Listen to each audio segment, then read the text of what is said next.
Hello, and welcome back to another episode of The Pilot Principle. This is the podcast where we take a look at the first episode of a newer series, The Pilot, to see if it can convince us very busy people to continue with the series, or at least the second episode. Now, I know it hasn't been that long since you last heard my lovely, lovely voice, as our most recent episode on Marvel's Echo only came out a few days ago. But you know what? There's just so much out there to watch, and we'll never be able to keep up, but we can try. And I just thought that I would go with the momentum and just do another episode. So here we are. And for the next 20-ish minutes, I will be running you through the pilot episode of ITV1's After the Flood.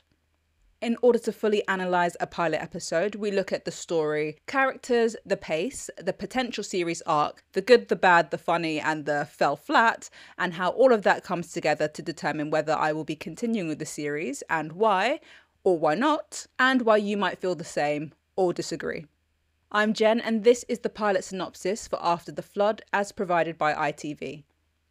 After discovering a body in the wake of a devastating flood, PC Joe Marshall investigates the man's possible murder. It's a good synopsis, I think. It's not the most shocking thing in the world. I'm not like, oh my gosh, I definitely need to press play and find out exactly how all of these things take place.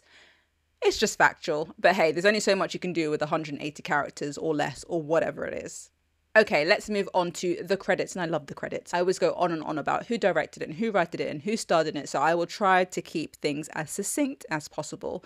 But I'm actually quite excited because for the first time in a long time on a British television series, we have a pilot title, and the pilot title for After the Flood is Underwater. And that makes sense. I mean, there's a flood going on. I just kind of hope that the titles for subsequent episodes aren't also water-based because, I mean, it's sort of fun for the first one or two, but then if you just keep doing it for like 3, 4, 5, 6, 7, 8, 9, 10, it kind of just gets a bit like, meh. And then if you end up doing a series 2, you've kind of run out of all the water-based jokes, but I digress. The episode length for Underwater is 45 minutes. ITV, you got your standard 3 breaks in there, makes sense. And it's a series length of 6 episodes. Again, nothing new here when it comes to just your standard British police drama shindig. Underwater was written by the show's creator, Mick Ford. I have no idea if he writes the whole series, but I can tell you that Mick Ford has written for a few familiar programmes. So he's written for The Five, the Channel 5 miniseries, as well as Safe, The Stranger, and Stay Close, which are all Harlan Coben mysteries. And if all of these shows sound familiar to you, then you may have listened to the episode I did on Fool Me Once, which was another Harlan Coben Netflix adaptation. So that's quite interesting. And on knowing this, I'm kind of now a little bit more intrigued with After the Flood and how the rest of the series might go. But we are here to focus on the pilot, so let's move on to the director. And Underwater was directed by Azhar Salim. And Azhar Salim doesn't have too much on his director filmography. The most notable mention is Doctor Who, where he's directed 3 episodes. And that was during the Jodie Whittaker 13th Doctor series, I believe. Moving on to cast, we first have Sophie Rundle, who plays Joe Marshall. Now, Rundle's face is very familiar from being on a plethora of British television programmes, which includes Merlin, Happy Valley, Dickensian, Bodyguard, The Nest, Peaky Blinders, where she plays Ada Shelby, Gentleman Jack, and The Diplomat before starring in After the Flood. We also have Tripti Tripuranemi, who plays Deepa Das, and she hasn't been in a lot of things, but she has been in an episode of Temple, an episode of Casualty, and an episode of House of the Dragon before starring in After the Flood. Matt Stoke, who plays Pat Homan, has starred in an episode of Sense8, 9 episodes of The Musketeers, 3 episodes of Bodyguard, and he's also starred in an episode of Grace before starring in After the Flood.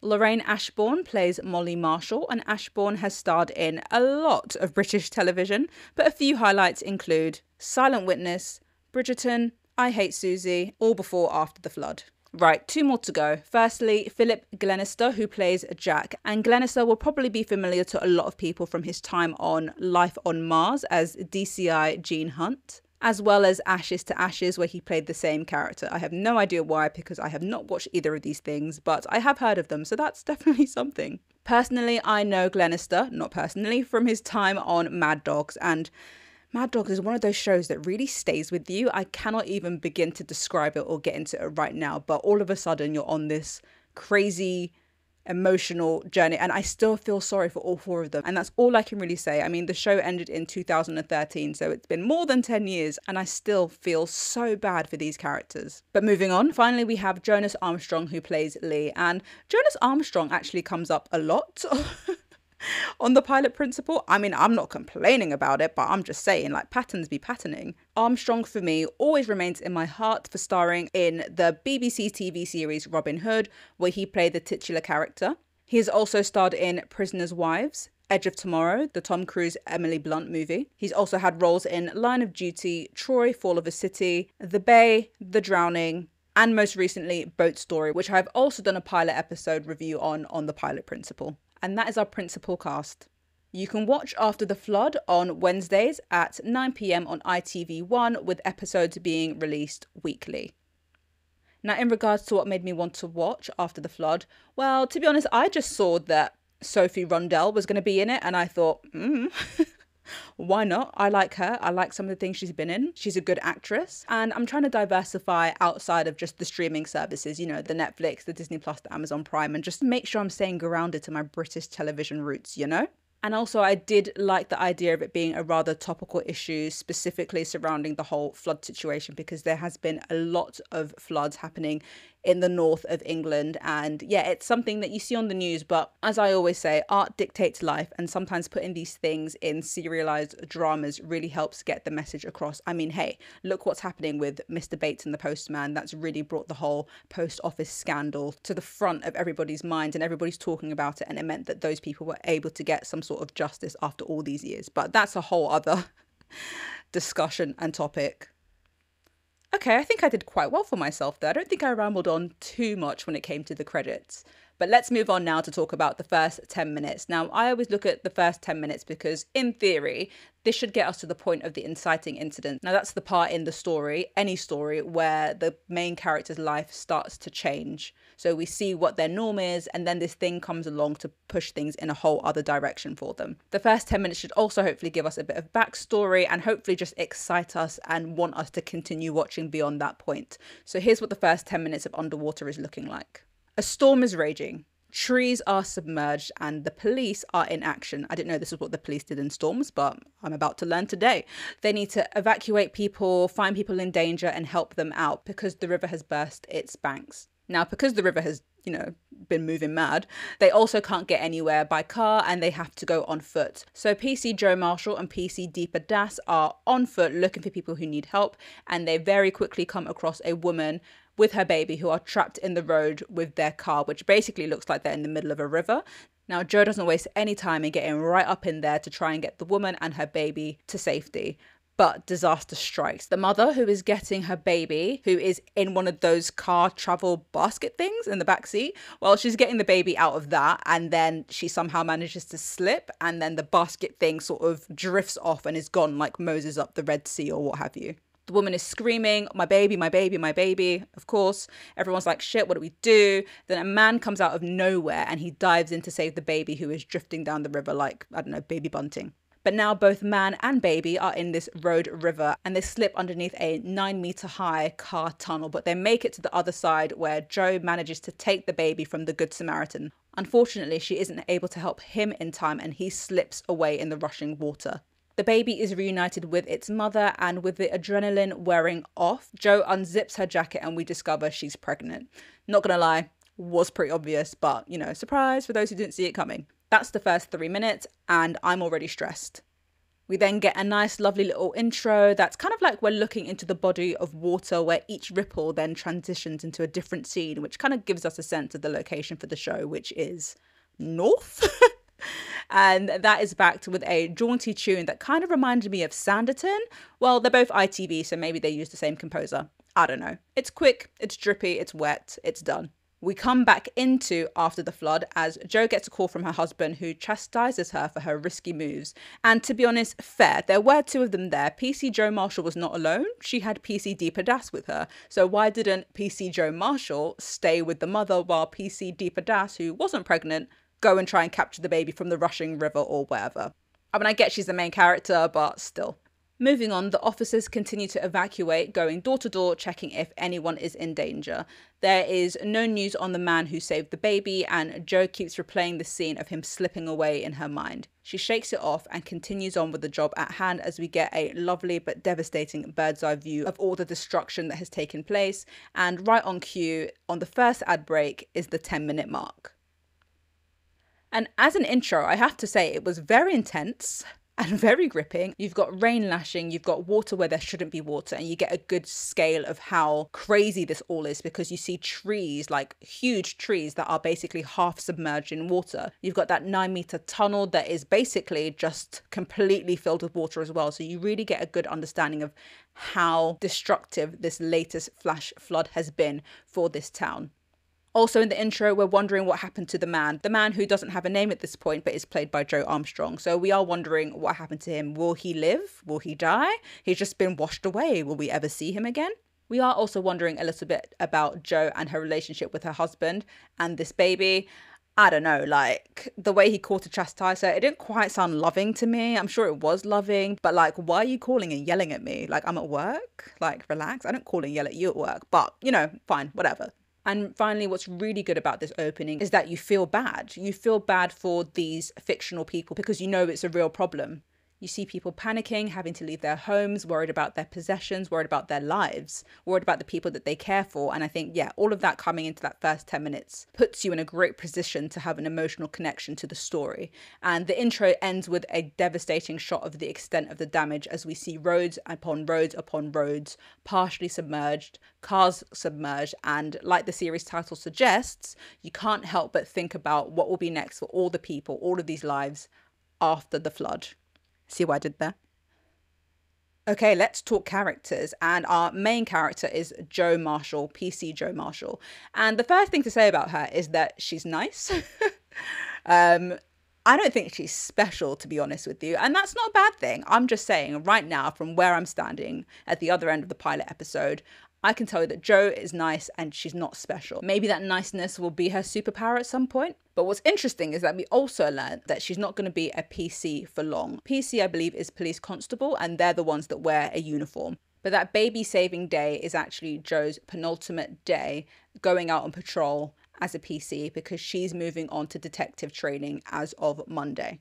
I mean, everybody wants to be a detective. Not that that's a bad thing, because it does show us that Jo wants more from the life that she already has, and she's in a transitioning period with the baby and with the new job. What's also interesting about Jo is that she's a big fat liar. I know, didn't see that one coming, considering I just called her nice about a minute ago. Jo has lied to her husband about how far along she is in the pregnancy because she really wanted to start her detective training. And you know what? Kind of respect that. Should you lie to your husband? That's not for me to say. Like, that's not my marriage. But she did what she had to do, and she's now going to have to face the consequences. And the fact that she did lie about this, it kind of shows a level of selfishness to her, which in turn adds depth to her character.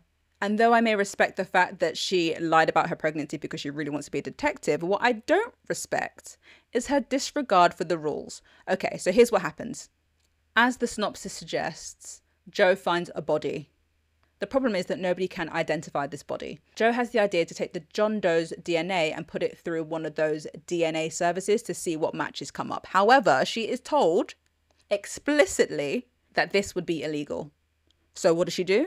She does it. She does it. And I just think that that is just so dumb. And also lazy policing, because you are supposed to be a detective in training. And, you know, that requires a level of smarts and thinking outside of the box. It doesn't require a level of illegality, because if that's discovered, that will very quickly get you kicked off the force.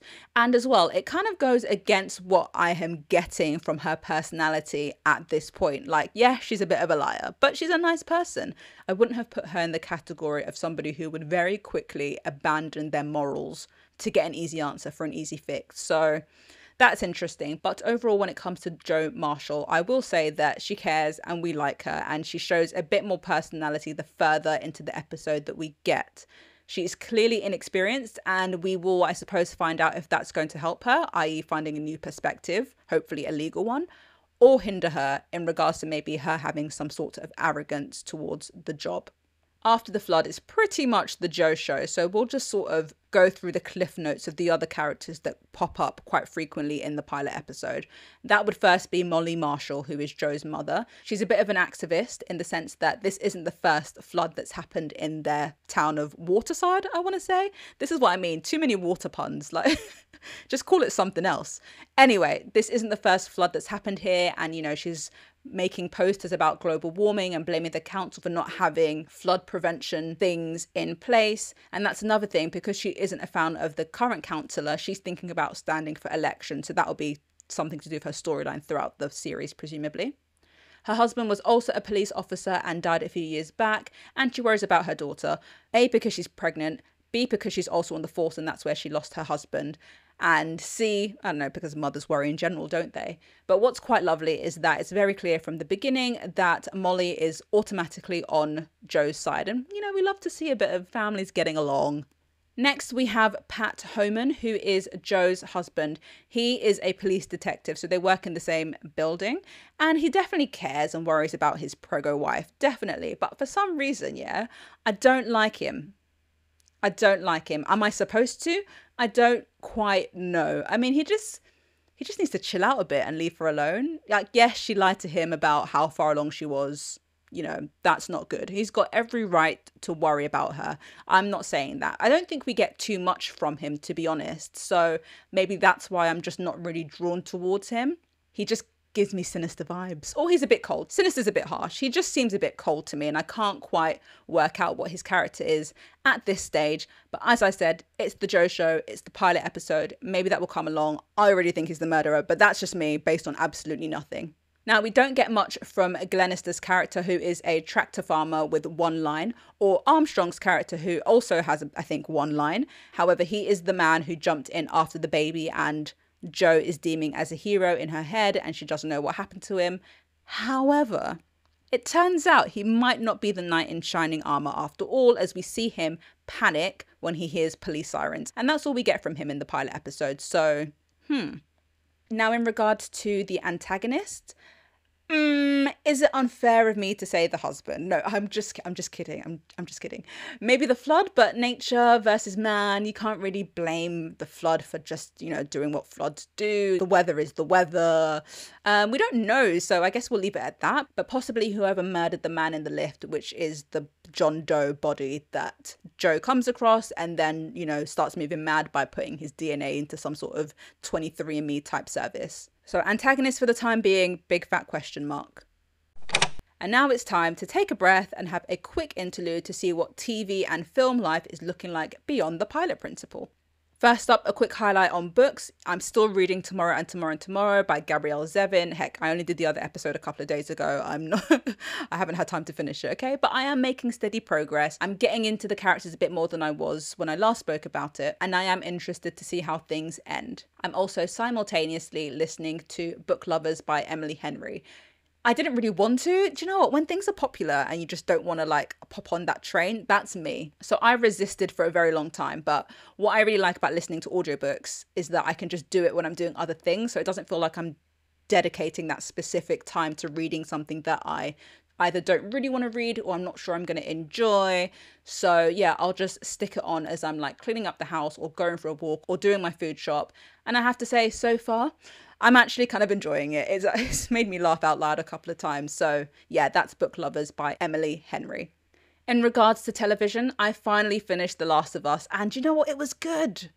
It was good. Now, I always intended to watch it. I just let it slip by the wayside. And then I was like, oh, I'll wait, because I'm sort of like a seasonal watcher and a seasonal reader. So even though I missed it when it first came out, I thought I'd watch it in October, November, December. I didn't.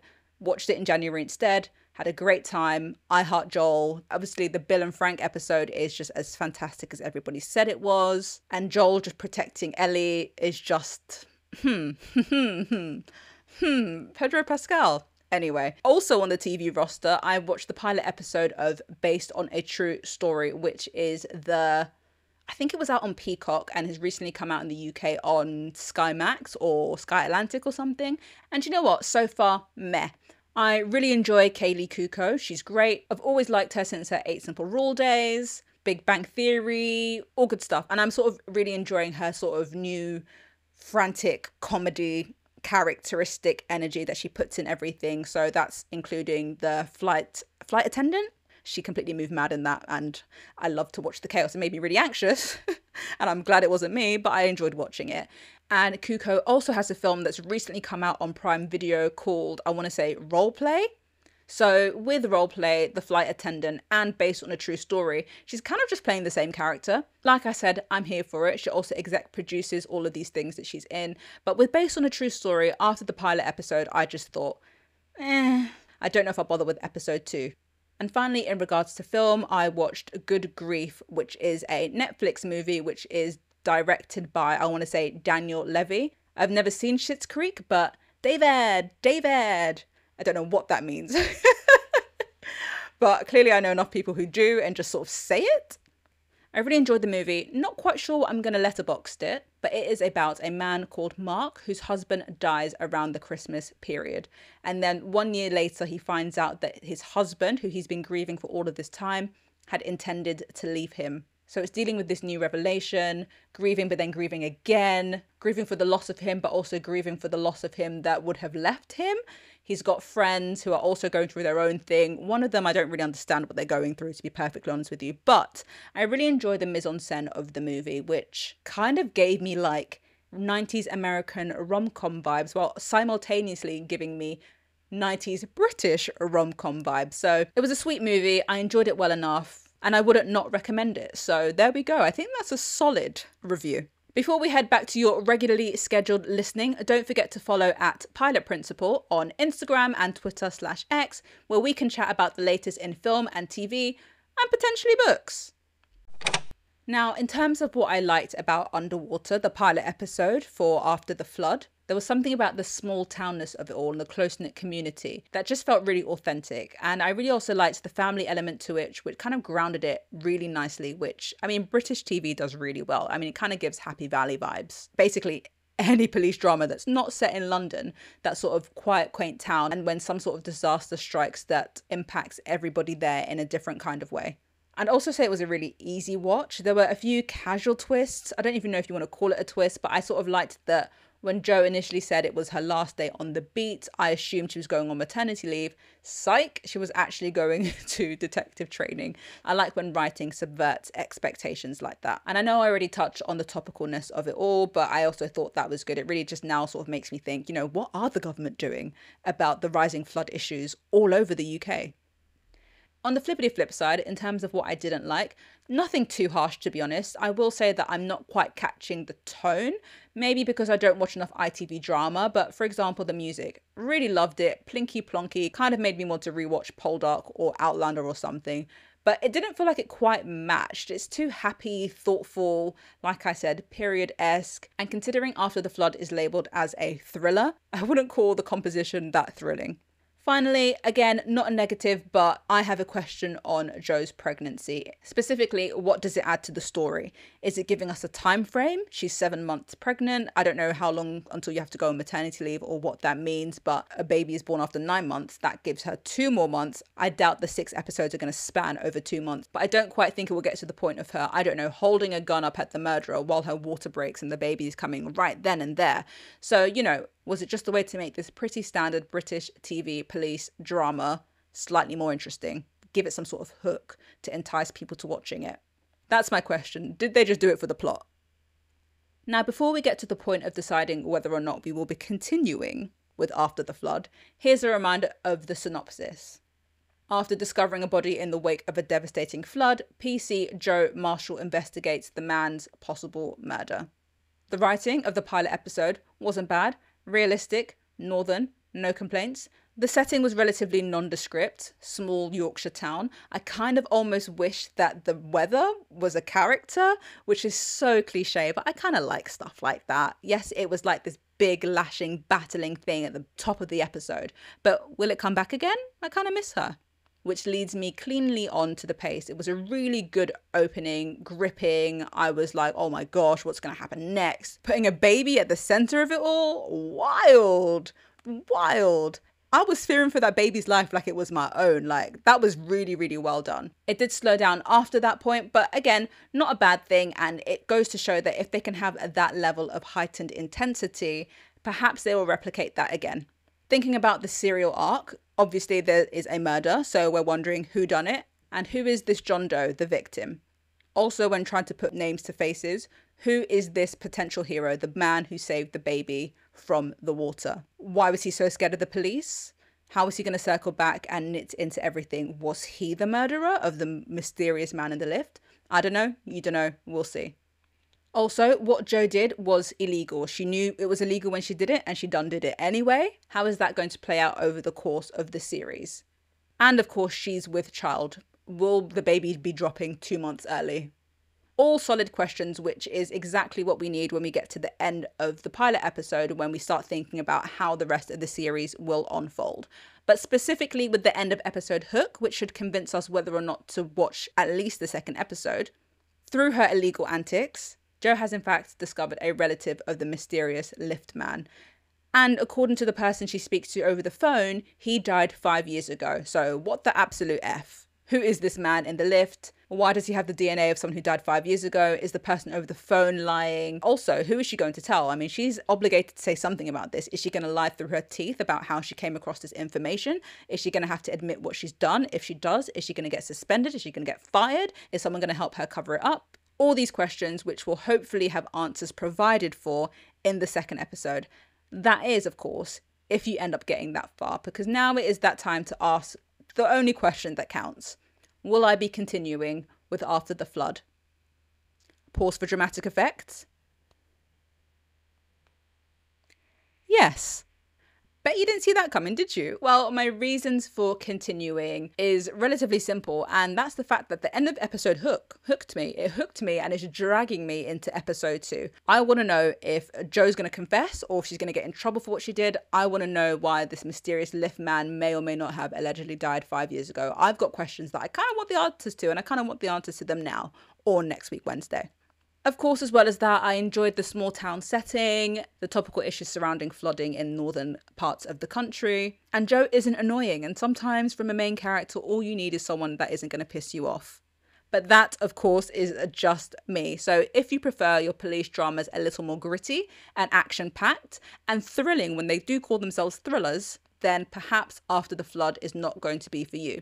If you also prefer your police dramas a little bit more fantastical, then again, After the Flood probably won't be for you because it just feels a little bit more authentic and kind of gives those Sally Wainwright typical everyday lives vibes.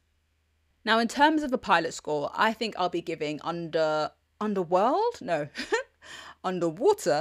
a 3 out of 5. I think the character setup with Jo was done really well. From us seeing her as a PC to us learning that she's about to be a police detective in training, the fact that she's pregnant, that she's a bit of a liar, and she's also willing to blur the lines. There's a lot of things to put into a person, but it does make her feel a little bit more textured and more than nice. Nice is great in real life, but it's boring when it comes to television.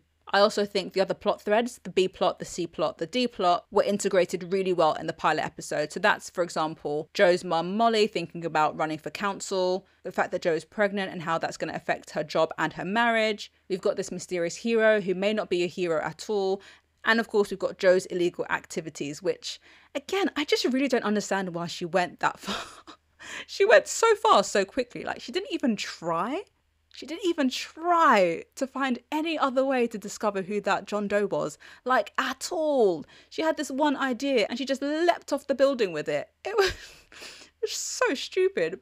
Now, After the Flood might not be the most original police drama despite the flood element, but it's consistent with the British TV police genre. Now that we've hashed out the fundamental principles, will you be giving the pilot episode a watch? If you've already watched Underwater, what did you think? And have you set your TV devices to series link or delete? Follow and chat to me over on Threads, Instagram and Twitter /X @PilotPrinciple, and I will catch you on the next episode.